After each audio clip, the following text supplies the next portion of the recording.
Hi everybody, and thank you so much for joining us for this wonderful opportunity to be in conversation with three incredible First Nations leaders across this country with both political, personal and professional histories that we are going to have incredible benefit from listening to today. Before we start, I want to recognise the beautiful lands and the countries and the histories and the nations of these unceded lands across this country, and particularly here in Melbourne, where I am on the lands of the Wurundjeri and the Bunurong people of the Kulin Nations, to recognise the many nations that continue to make up this country, the ancestors and the elders past and the present and the future leaders across these nations that will continue the oldest living cultures and knowledge systems in the world. We are very, very honoured today to have Gary Foley, Joe Willmot and William Tilmouth with us. Today we're going to be in conversation talking about the anniversary of the referendum on this day in 1967. This is the second of our In Conversation series. We had one last night recognising the importance of Sorry Day and the history of the stolen generations. We have three more events next week in conversation with some of the local leaders in Central Australia as we discuss Mabo Day, Reconciliation Day, and more generally the experiences of young people and the voices of young people, and we really hope that you can join us for that. So today we have with us Dr. Gary Foley, who's a Gumbaynggirr man, activist, academic, writer, actor and Professor of History at Mundani Balak Indigenous Unit in Victoria University. We have Joanne Willmot, who's a Waka Waka woman born and raised in Cherbourg Mission. Jo is nationally recognised for her decades of activism and leadership and her commitment to the long history in promoting Aboriginal and Torres Strait Islander rights, and in her work as a cultural consultant. She's worked for many years with state, Commonwealth governments and Aboriginal and non-Aboriginal organisations. William Tilmouth is a co-founder and chair of Children's Ground, which I'm also lucky to be the CEO of. William was born and raised in Alice Springs, and was stolen. He was a member of the stolen generation and removed from his family forcibly. William is an incredibly respected leader in the Northern Territory and has worked in many government and Aboriginal organisations with a particular passion for raising the voice and self-determination of First Nations people and communities.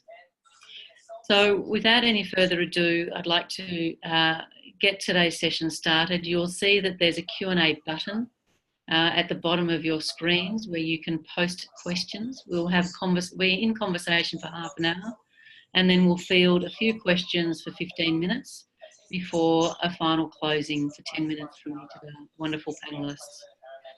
William, I'd like to go to you first. I'd like to ask you about the 1967 referendum, when it occurred, where you were at that time and the impact that it's had on your life.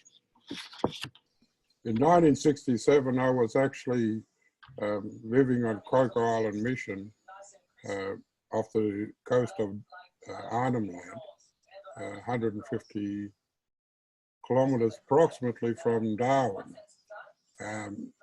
I remember it very, very clearly because there was massive celebrations in the community run by the missions.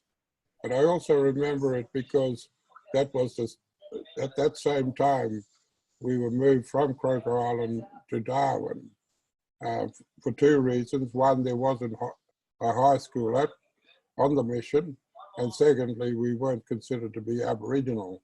We were considered to be part Aboriginal or half caste, and therefore the mission closed down in that year. I recall very distinctly on the old DC-3 leaving the mission as it flew off the airstrip, and I could see this island, this green island, just fading off into the distance, and I knew that I would never ever see it again.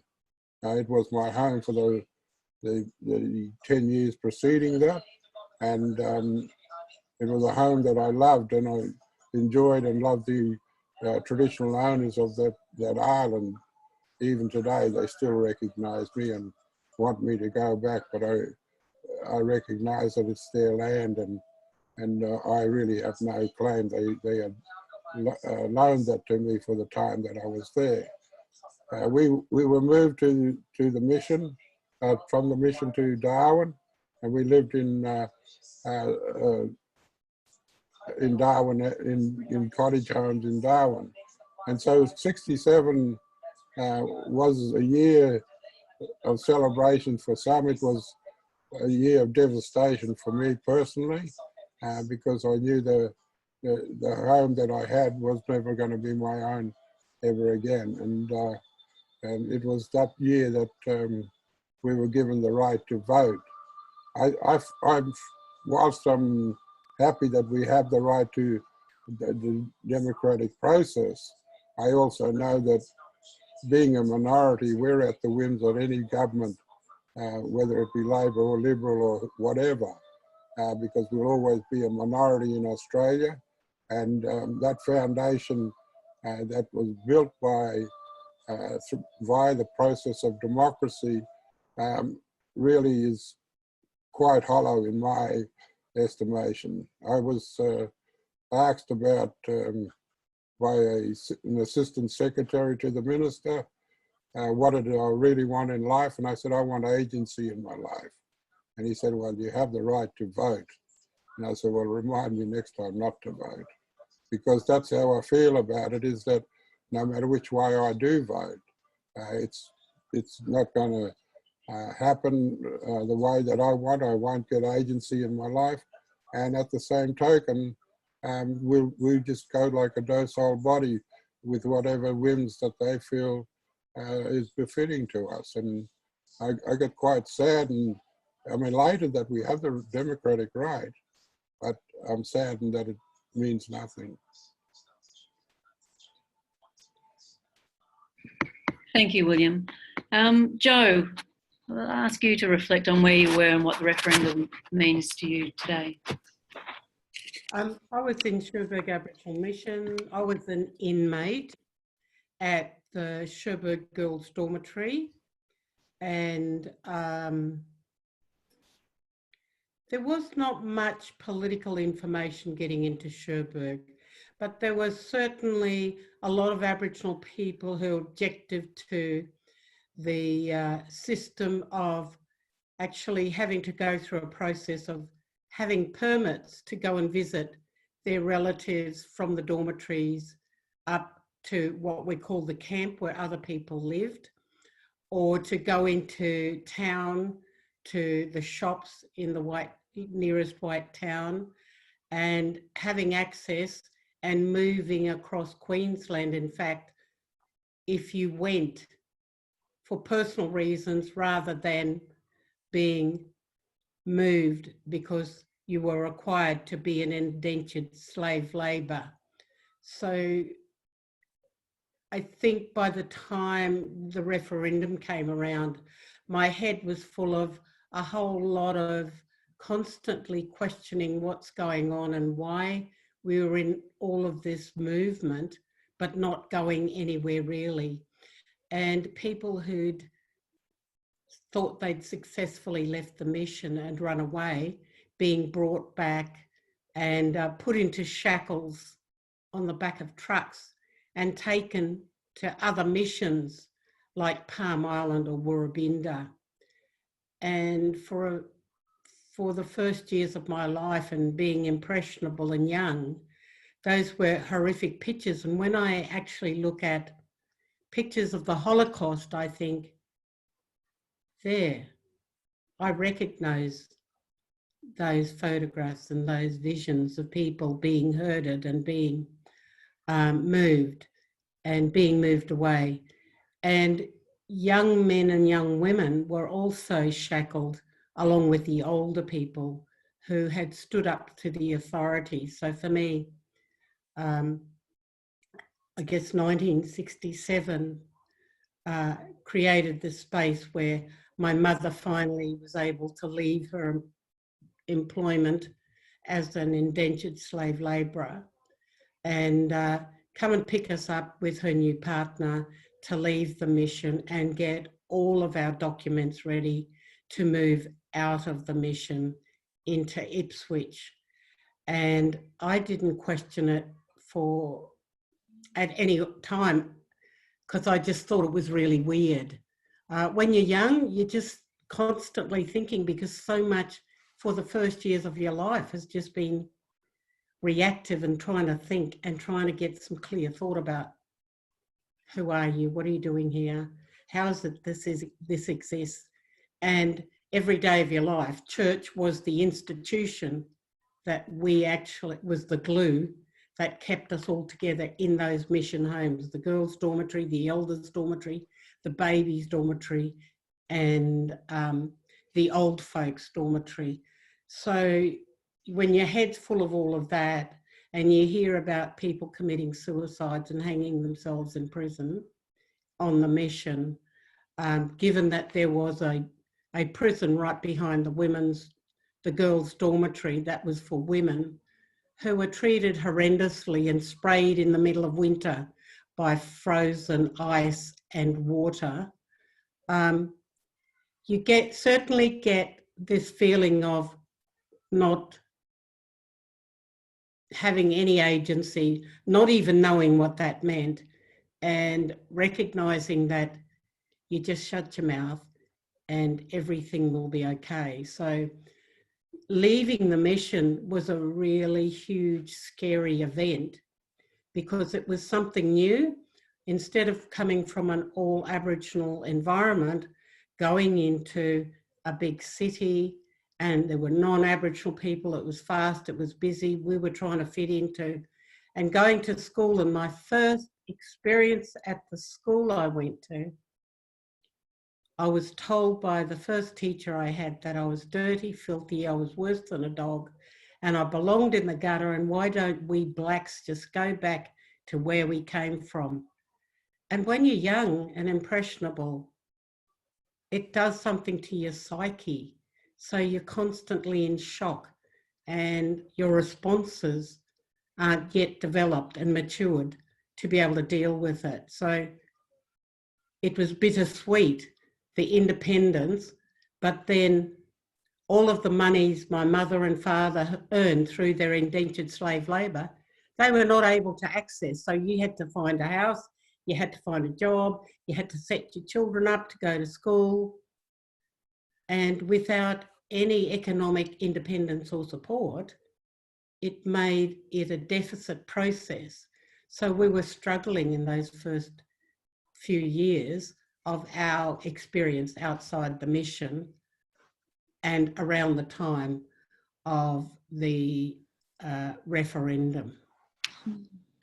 Thanks, Jo. It's an incredibly sort of profound personal commentary of that period, as was William's.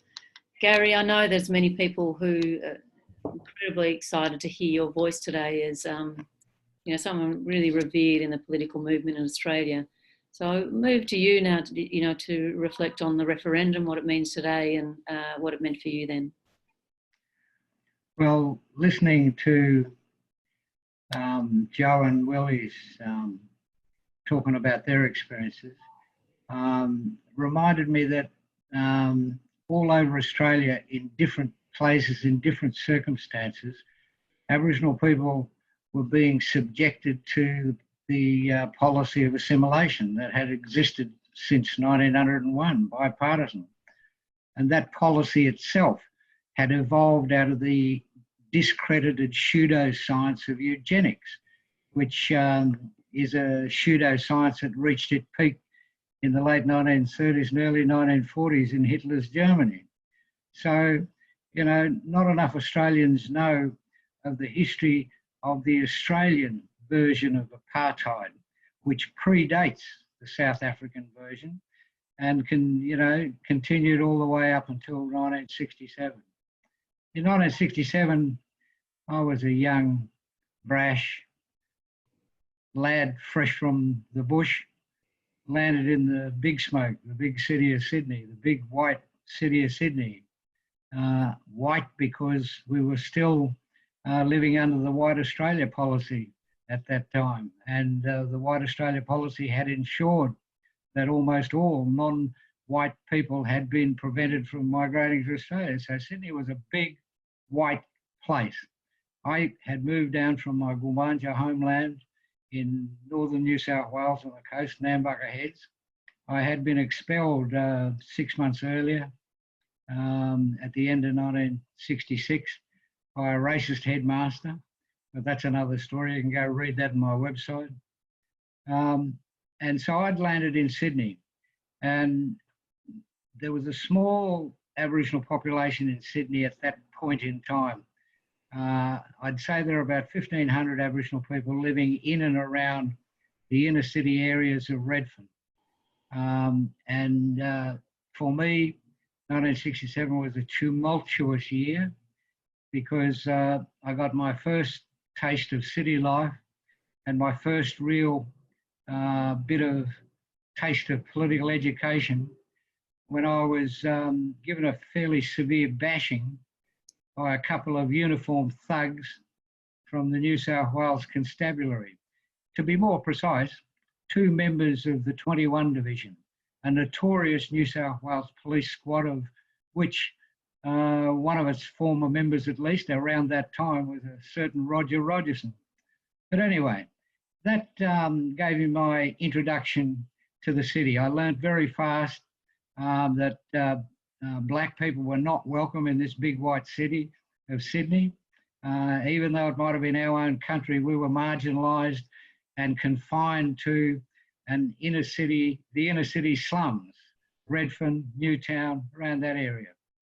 So when I first arrived in Sydney, I started hanging around at a place called the Foundation for Aboriginal Affairs, a new organisation that had been set up by Charlie Perkins just after he graduated from uni.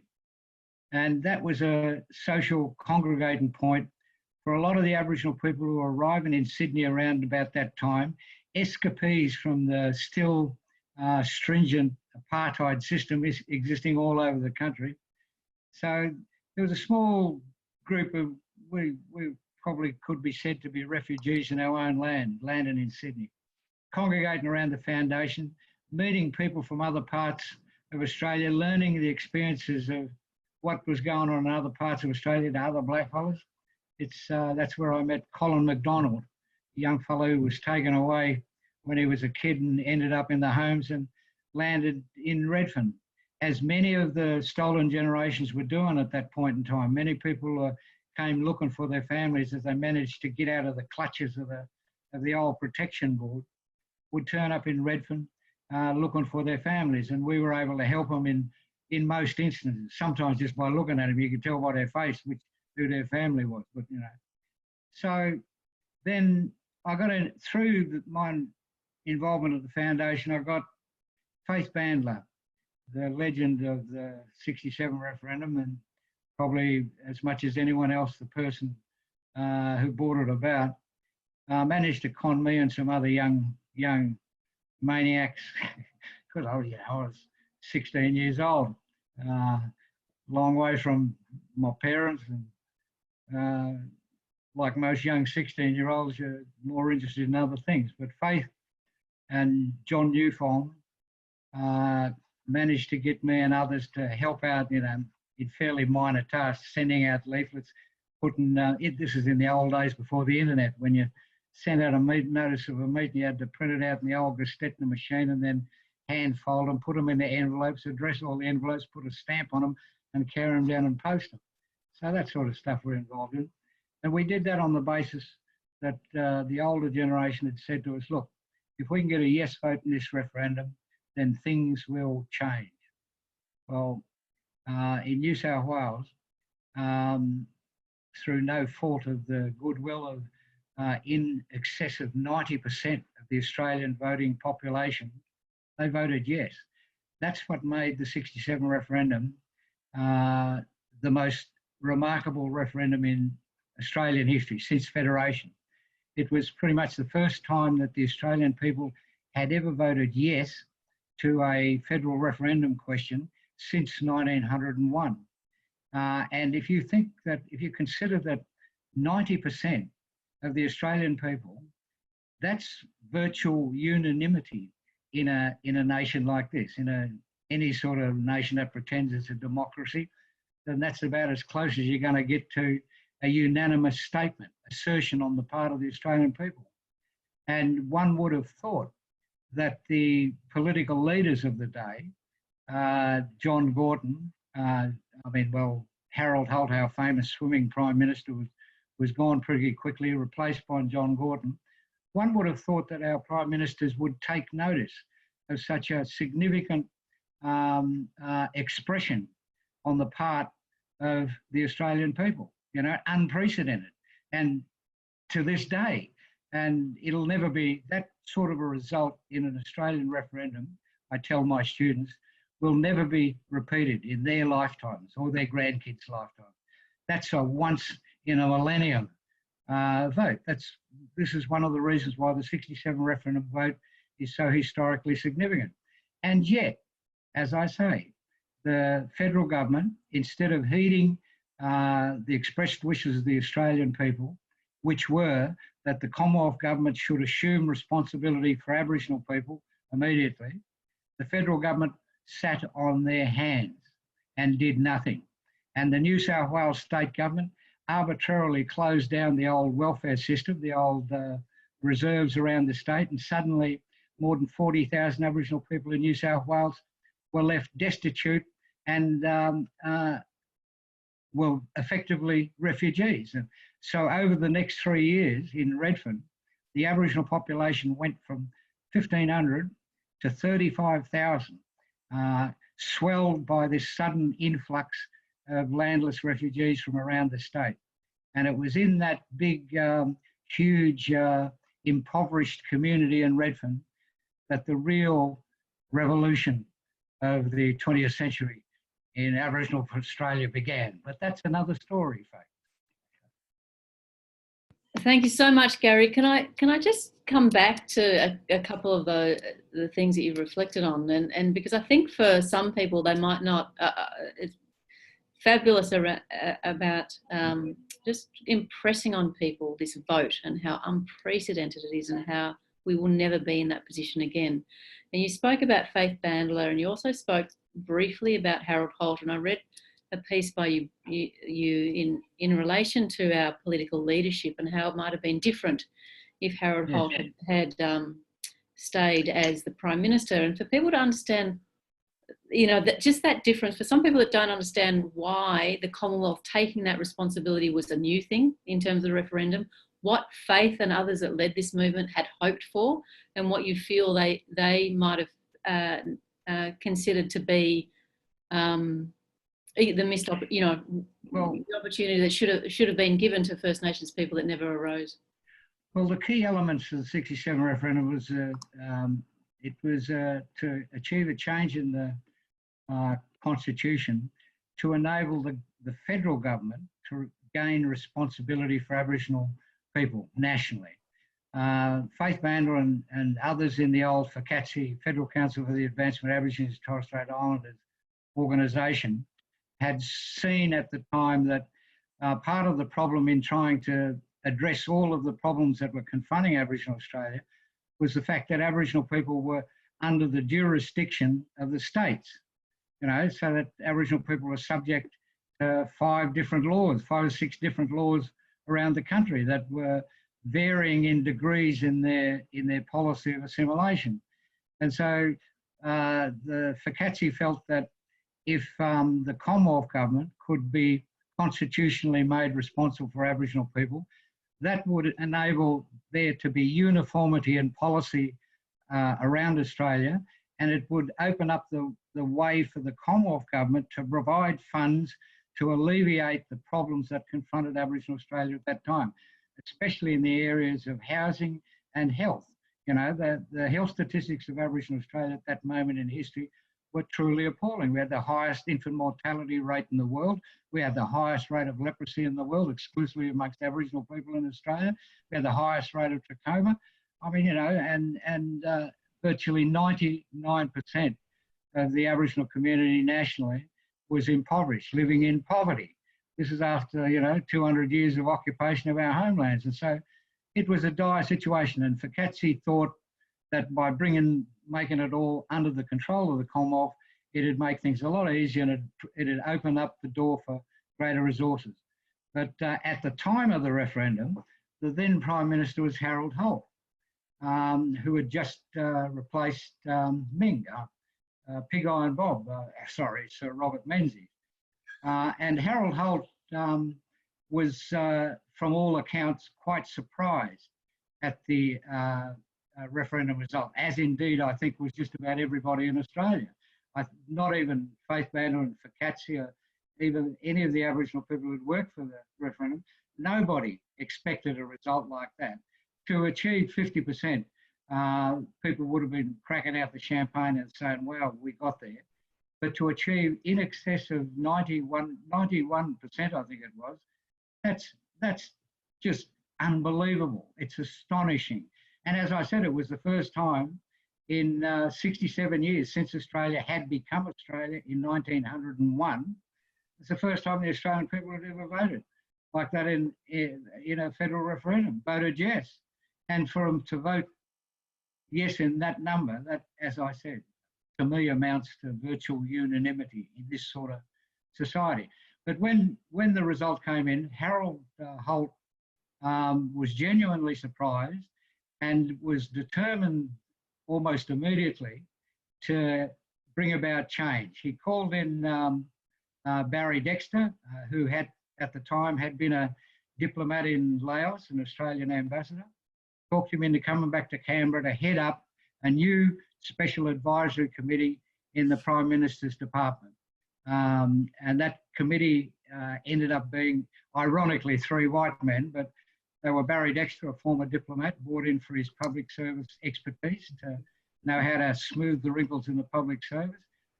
Bill Stanner, the anthropologist, allegedly for his knowledge of Aboriginal peoples, and Nugget Coombs, the renowned economic advisor to 7 different Australian Prime Ministers, who was one of the prime movers within that committee. Now, that committee was given a guarantee by Holt that they would be placed within the Prime Minister's department so they could have direct access to the Prime Minister. They were told, that all resources of the public service would be opened up, so they create a new department of Aboriginal Affairs. All of these major reforms that Holt was talking about. And just as Barry Dexter arrived in Canberra and set up his administrative infrastructure, and the day they were due to start operating, Harold Holt goes swimming down in Portsea. And in we get, the next Prime Minister coming in was John Gorton, who has an unwarranted reputation in the Aboriginal community as being a good guy, the Aboriginal people, only because he danced with a young Aboriginal girl at the Sydney Town Hall during National Aborigines Week when he was Prime Minister, and he got pictures taken all over the world and all this sort of stuff. And everyone thought he was the Aborigines' greatest friend, when in fact, as soon as John Gorton became Prime Minister, he kicked the Committee of Aboriginal Affairs out of the Prime Minister's department, told them that he wasn't interested in bringing about any reforms to Aboriginal people, and did nothing for the duration of his Prime Ministership. And so it wasn't until Gough Whitlam became Prime Minister in 1973 that the spirit of the 1967 referendum was finally taken up by the Commonwealth. And it was Gough Whitlam who created the first Department of Aboriginal Affairs to administer the Commonwealth funds that would flow, that Whitlam said would be provided to alleviate the problems of Aboriginal people. And a major raft of reforms occurred in that short 3 years that Whitlam was there. But in the end, he didn't get a chance to implement all of his reforms either, because the CIA stepped in. The rest is history. Thank you, Gary. That's absolutely fantastic. William and Joe, I'm going to come back to you briefly before we open it up for questions. You know, since that time, you know, there will be people who probably are less intimately connected with the affairs of First Nations people in the country and the history, who look from the sidelines and say, well, you've got, you know, a Department of Aboriginal Affairs now, and there's a department in the Prime Minister's office now, and Why haven't things improved, and what does a 1967 referendum mean today?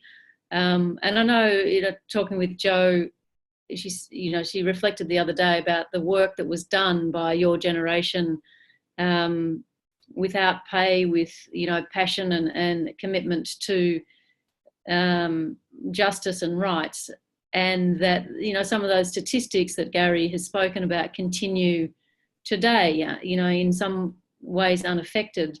So William, I just wanted to go to you first to reflect on what Gary said, and where things are today, and why things are continue to be in a position of sort of dire circumstances for many.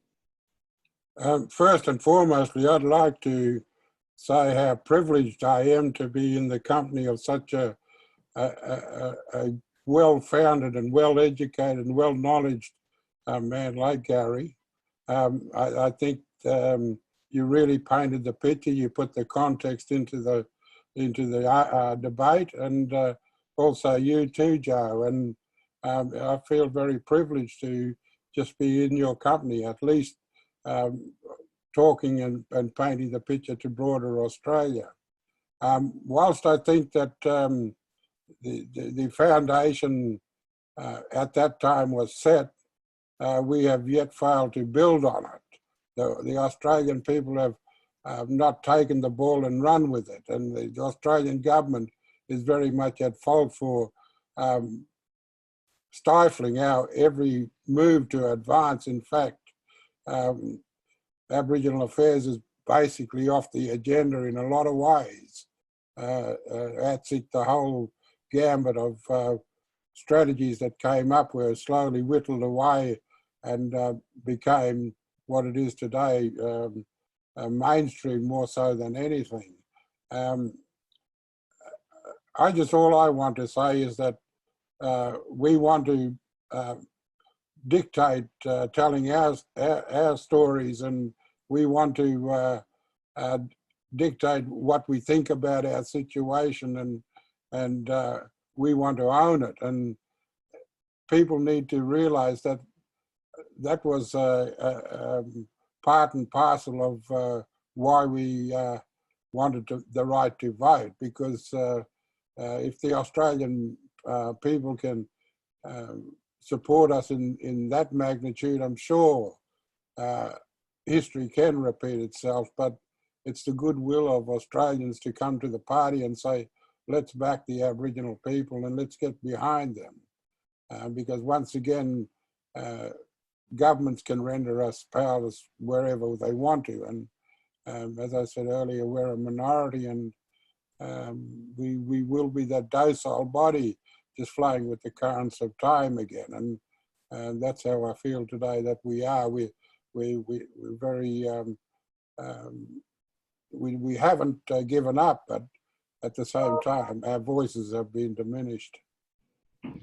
Thanks, William. Jo, I'll ask you to comment. Sure. I must say that I've got a house that's full of reams and reams of documents and papers that go back to when they first started recording my family. And under the native title laws, you have to actually go back to your apical ancestor. I knew nothing about this 5 years ago, let alone just recently, but living in the mission. So for a lot of Aboriginal people, even knowing their families and their connections, they're still trying to reconnect back to country and who their language groups are and what their responsibilities and obligations are. But in accessing these records of my father, my grandfather, my grandmother, my great-grandparents, my great-great-grandparents, I read in those stories their resilience and their standing up to authority. And I don't want people to just assume that the political struggle started in 1967 or just leading up to it. Because, as you know, Gary, for years, Aboriginal people have been standing up, and a lot of them got massacred and murdered and removed and isolated from their country and from their families.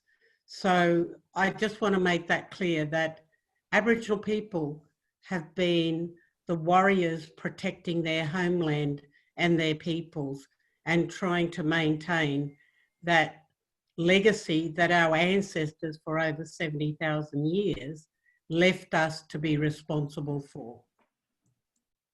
And after the referendum, Aboriginal people wasted no bloody time in making sure, Gary, in the eastern states, in Redfern, the medical centre, the legal services, setting up glebe and Tranby books and a college for Aboriginal people to come and have their political learnings and understanding about their struggle and their place in this whole world that was being an upheaval around what it came from, where they came from in their communities, in those, I like the term, in those refugee camps that still exist today, and wanting to work out how they can be more motivated. And that spread with Aboriginal people travelling across the length and breadth of this country. They did it with passion, they did it with power, they did it with finesse, but ultimately they wanted to set a firm foundation to ensure that we had our services established to support our communities, our peoples, and also to be something to be reckoned with the legal justice, injustice system, the legal system, the health system, but also to have a response to governments and their policies. So I know it was really a very busy time. There were lots of protests. There were all sorts of things going on radically globally in regards to responding to changes and challenges to the status quo and conservatism. And for Aboriginal people, even if you didn't know what it was you were doing, you felt like you were part of a strong, capable, comfortable, supportive and protective group of people who would carry you through. And that was critical in the late 60s and early 70s for Aboriginal people. Thank you, Jo. I'm going to ask a couple of questions from people who are watching and listening to this conversation. And the first, I'm going to add a little bit to this question, but do you think we'll ever see a time where Aboriginal and Torres Strait Islander peoples are recognised in Australia's constitution? I also want to add to that, I guess, that there's national discussion around recognition in the constitution, a voice to parliament and a treaty. And I think the people who are tuning in will be interested to know your thoughts on those things and what you consider to be the primary next sort of movements that this nation needs to make. And the second part of the question was, as a non-First Nation ally, to help, what can I do as a non-First Nation ally to help fight for this? Gary? In order to answer questions like that, I always say to my students, you know, I might be able to let you know over 14 weeks in one of my, you know, semesters, but in order to have any sort of an informed discussion about this constitutional change and things, one needs to have a reasonable grasp on history. And for most non-Aboriginal Australians and for many Aboriginal Australians, that means going through a process of unlearning almost everything you've ever learned about yourself, about this country, everything. I mean, and part of the problem that we face as Aboriginal people, ongoing to this day, is that the assimilation project that began by around the time of Federation has not ended. And we've been subjected, we as Aboriginal people continue to be subjected to indoctrination. I mean, White Australia has control of our children. They educate our children in their schools with their curriculum. And we spend a lot of our time countering that, you know. And so even if it's a problem for us, it's an even greater problem for Australians. But in order to understand constitutional recognition, for a start, in order to bring about constitutional change, you need to get a referendum result of around about 75%. Now, that was fine and dandy in 1967, but we need to understand historically what has happened since. There was a brief period up until about the or early 1970s where that reservoir of goodwill that had clearly shown that it was there among white Australians. That's the only way you can describe the 67 referendum result. There, it exposed that there was, at the end of the day, a huge reservoir of goodwill. 90% of the Australian people had voted in support of what they had understood to be a question, meaning, do you believe in justice for Aborigines or not? Yes or no? So there was that huge reservoir of goodwill. Now, in the mid-1970s, as a few little crumbs started to come the way of the Aboriginal people and a few little reforms began to be implemented by the Whitlam government, suddenly there was a big right-wing white backlash.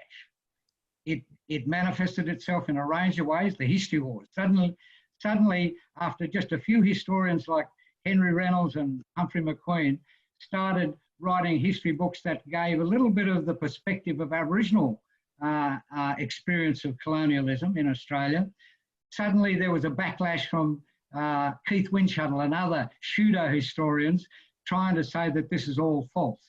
And so the history wars began. They still go on to this day, arguments over Australian history. Then along comes a redheaded chip shop owner from Ipswich in Queensland, who suddenly says, oh, where's all this money that's going to the Abbas? Where's that going? You know, they're obviously, you know, wasting it all, you know. And Pauline Hanson, you know, and One Nation suddenly gave voice to some discontented white people out there, who were, many of whom were in impoverished circumstances and thought that Aboriginal people are getting something that they shouldn't, you know. And so this irrational, illogical, racist white backlash began. And so the chances of getting the desired referendum result for constitutional change today on anything to do with Aborigines is Buckley's and none. So people who are talking about constitutional change need to think about that first. How do they propose in a couple of years, you know, to turn around that big antipathy that now exists out there in white Australia, carefully cultivated by certain sections of the media who constantly, you know, fed the racist stereotypes of Aboriginal people.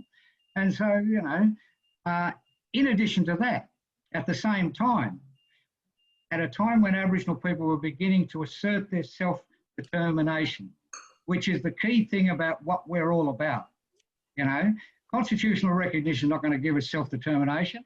Governments can't, you know, bestow self-determination. Self-determination is something that you take, which is what Aboriginal people did in that brief period in the 1970s and 1980s. But then the government came up with a new assimilationist plan. Let's grab the smartest and brightest of the new generation of Aboriginal people. Let's grab them and give them scholarships, encourage them to you know, sign up to the public service, become a senior public servant. And many unwitting Aboriginal people did. And they signed a little thing called the Public Service Act, which effectively and immediately shut them up and prevented them from saying anything about anyone and anything in public. That's the nature of the Public Service Act. That diffused some of the great minds and thinkers of Aboriginal Australia, and they settled into highly paid jobs and become part of the problem instead of part of the solution. So we still fight on from almost day one, when Captain Cook first fired a couple of shots at some people there in Botany Bay. The Aboriginal resistance continues in an unbroken line from then to this day. You know, when I spoke this year on 26th of January in Melbourne, in Flinders Street, where 80,000 people, 80,000 non-Aboriginal people joined us in support of opposition to Invasion Day. When I spoke there today, on that day, that demo had been organised by the new generation, the latest generation of fighters, of resistance fighters. In this instance, they're a little group of the grandchildren of my generation who are out there. They're called WAR, the Warriors of the Aboriginal Resistance. and they're continuing the fight for what we were fighting for, what my grandparents were fighting for. My great-grandfather was, you know, in one of the first Aboriginal political or modern Aboriginal political organisations in the 1920s. You know, and beyond that, all of our relatives, and all the people on this panel here today, all of our people, as Joe said, you know, have been maintaining a resistance, either active or passive, since the invasion, throughout the colonisation, throughout the occupation, and to this day. Thank you so much, Gary. It's absolutely fantastic. And I think, you know, the compelling, statement that self-determination can't be granted by anybody or taken away by anybody. It is something you hold, and through the resistance that you've held, all of you, through your lives. Joe, would you like to speak to that, and also maybe also reflect on some of the work that you did and the role in relation to the Voice to Parliament that happened over recent years? Actually, I was going to go back to the question at hand was about what can non-Indigenous people do. Thank you. Non-Indigenous people have only recently been interested in us having an opinion after 200 odd years of being oppressed and being kept in our refugee camps throughout the country. And I want you to think about the first time Lieutenant Cook and his cronies put their footprints deeply embedded in thick war boots into our Mother Earth on the soil at Botany Bay. They brought with them the diseases. They planted a different way of being. They recreated the scenes that they've created everywhere else where they've invaded. And the first seed is the one that makes a difference as to how you nurture and nourish that seed and grow it. 250 years on, what do we do about that initial seed or seedlings and seeds as non-Aboriginal people? We have to go back and undo and unpack all of that, because the result of the continuum of those little seeds that are growing now are impacting Aboriginal people. So we have more people incarcerated.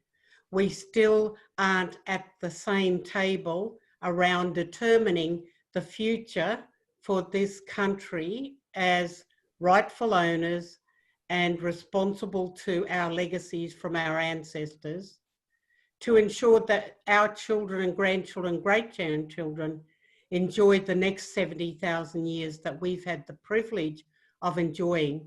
However, in the last 200 years, that's been diminished.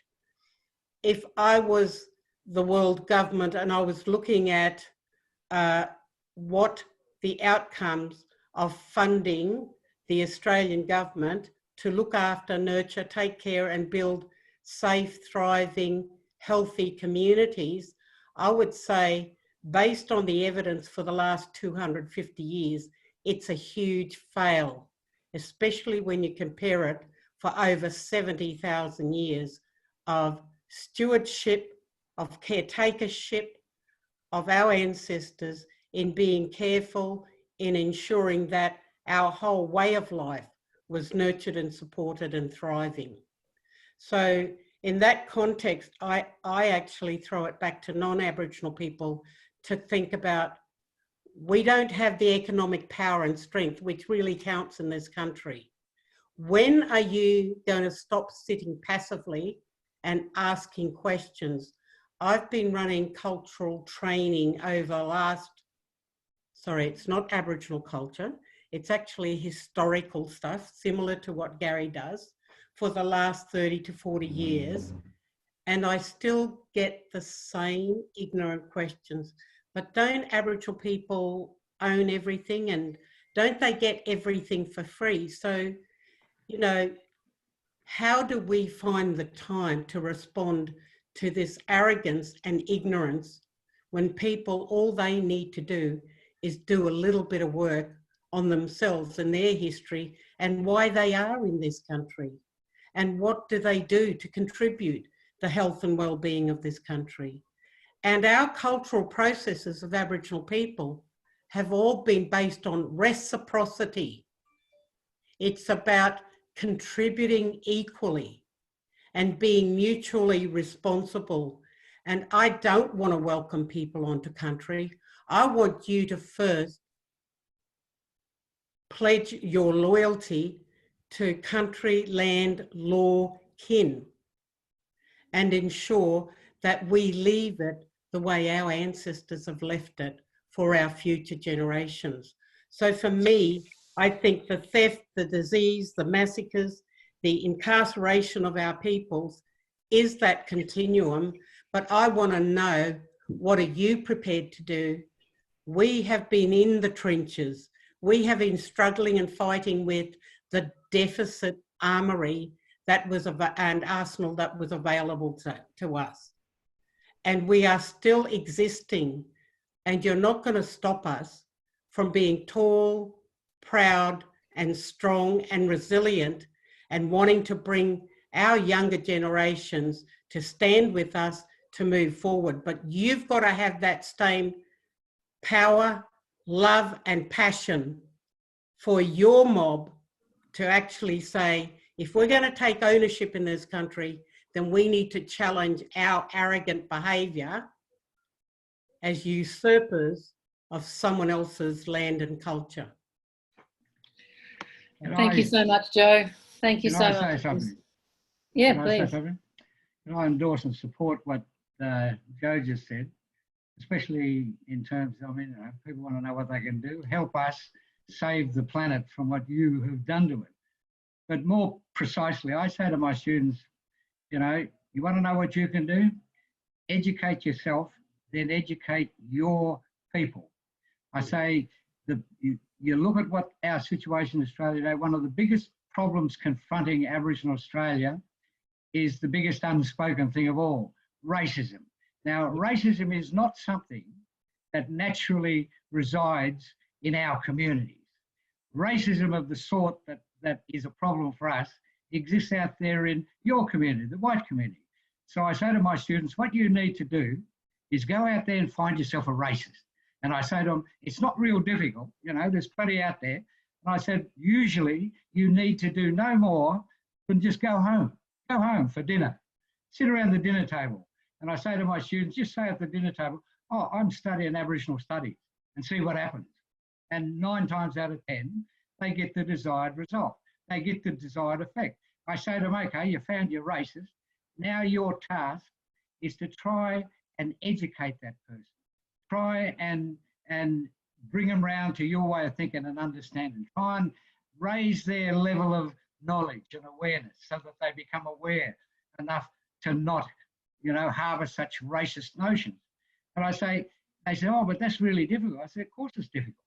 And I said, when you go and do that, you'll find out just how difficult it's been for generations of people like me. When I get white people coming to me and expecting me to solve their psychological problems. The problem exists with you. It's back at your place. Go home and fix it. Thank you, Joe, and thank you, Gary.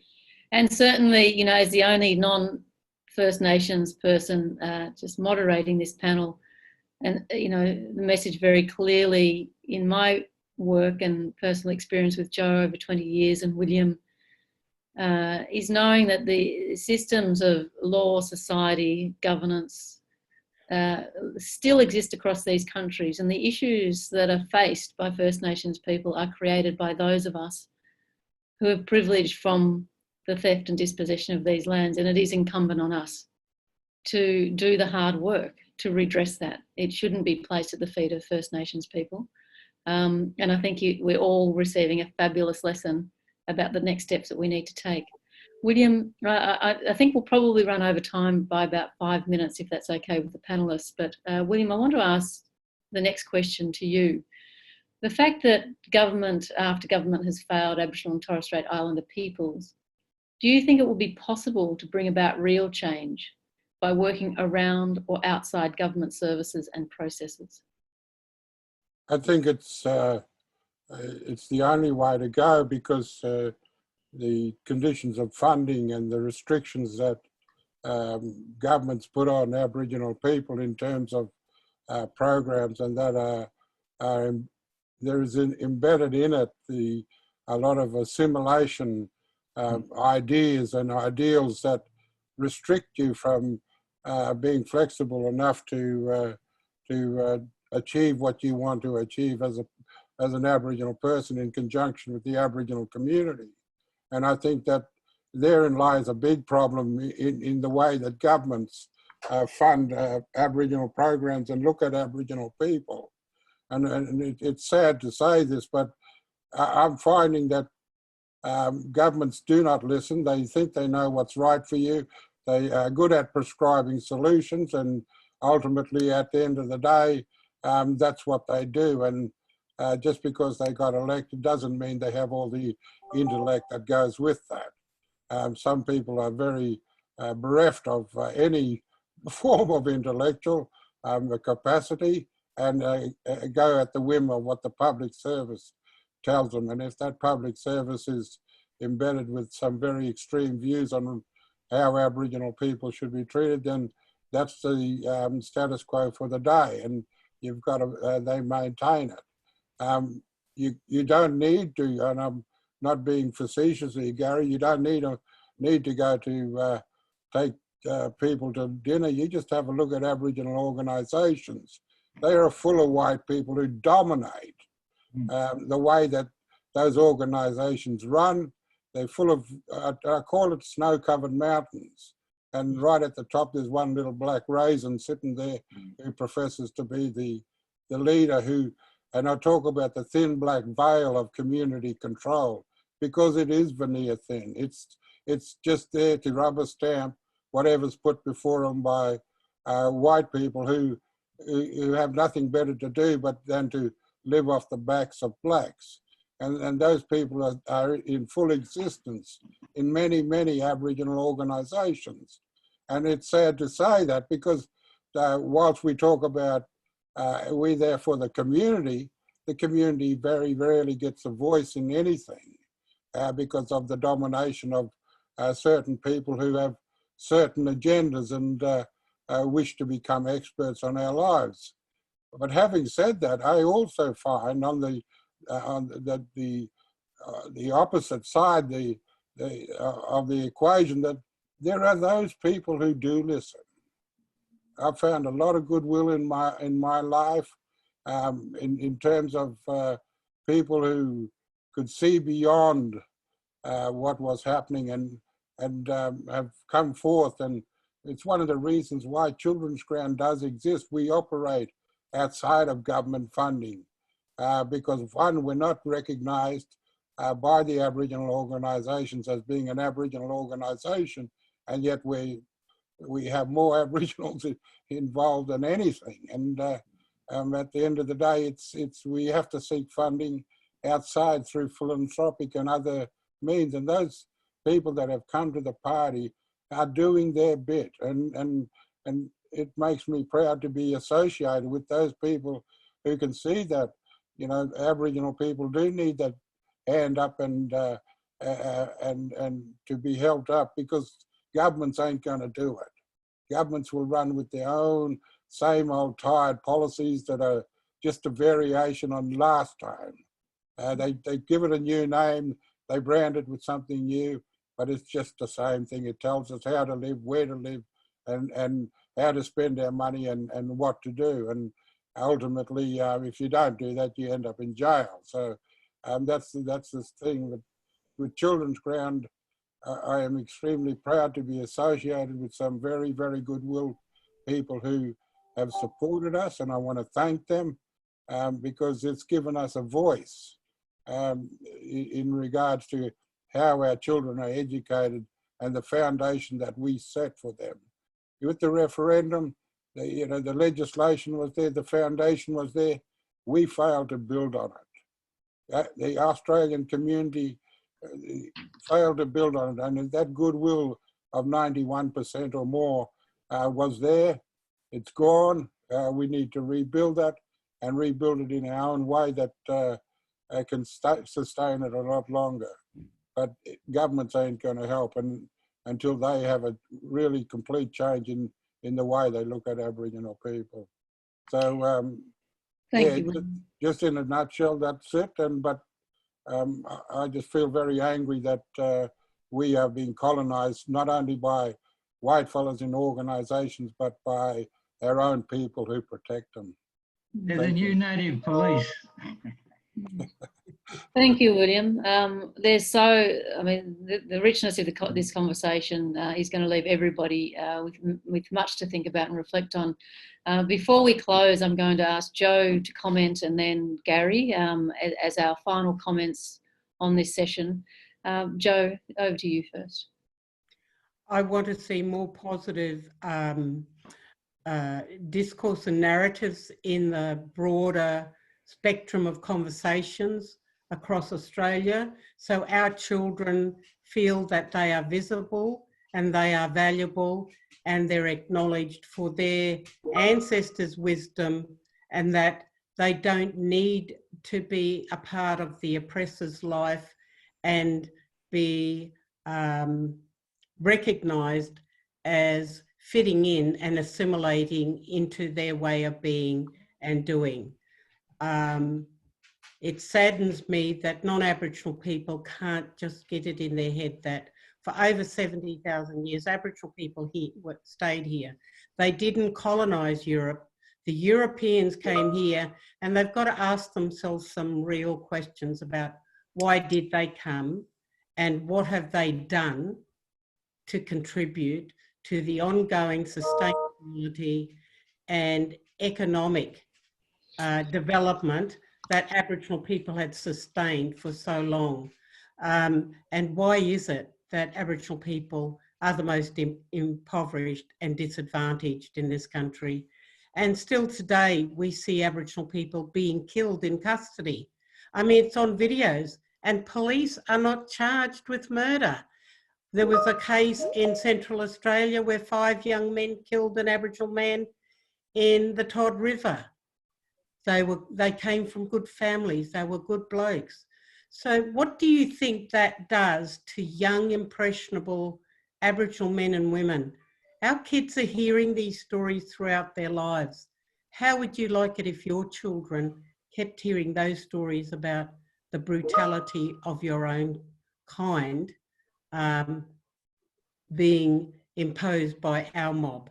So I just think that I don't see any questioning in the media of all of those negative, destructive and skewed reporting on Aboriginal advantage and disadvantage. So I ask people to take up the challenge.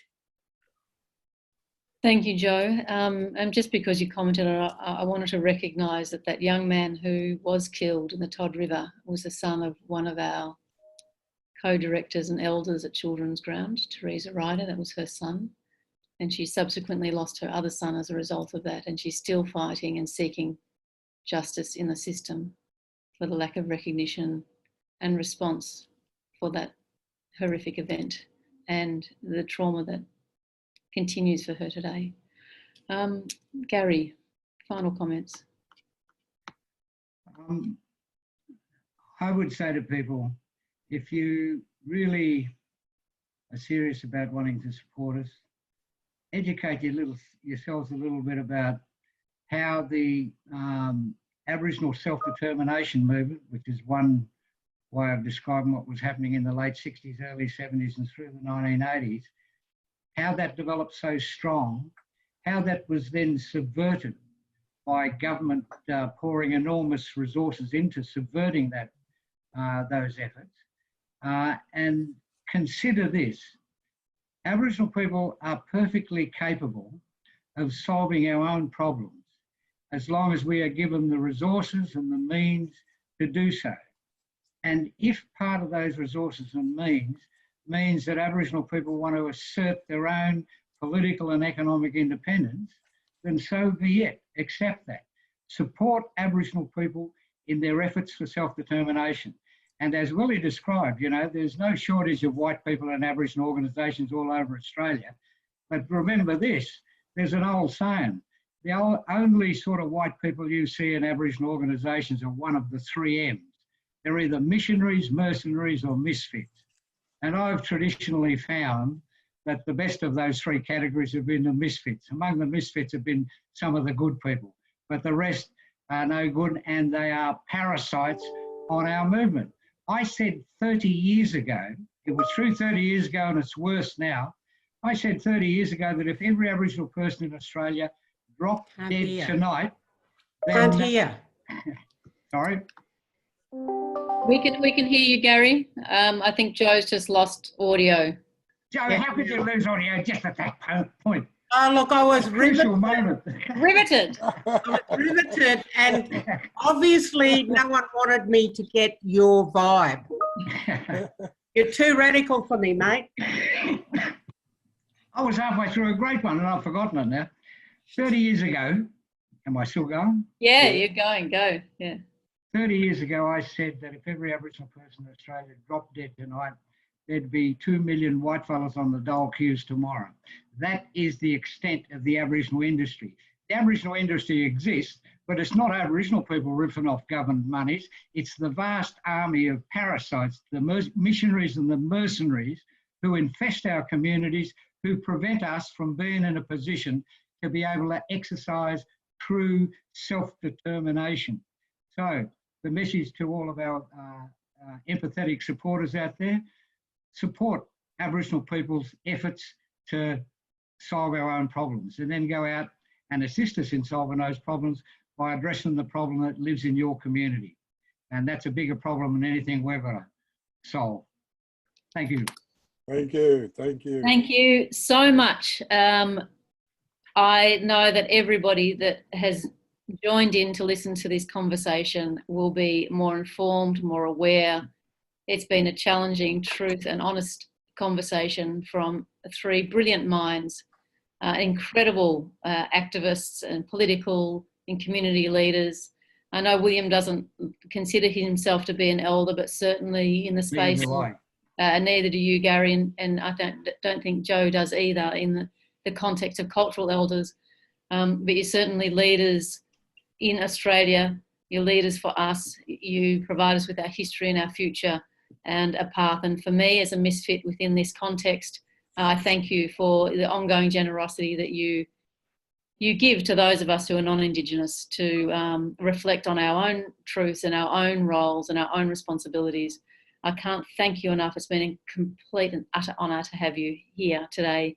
Thank you everybody for joining in, and please stay tuned because we do want to look at making this a monthly webinar series as we go forward, to have continued truth-telling discussions, honest conversations, so that those of us who are non-Indigenous can do better, and ensure that the very, very important voices that often get silenced, closed and not heard enough in terms of our history are highlighted and amplified going forward. So my thank you again to everybody. Take care, and we'll hopefully see you next week for our next sessions. Thank you. Thank you, Gary and Joe. Thank you, Joan. Thank you, Joe. Thank you, Joan. See you later. Pleasure. Too solid.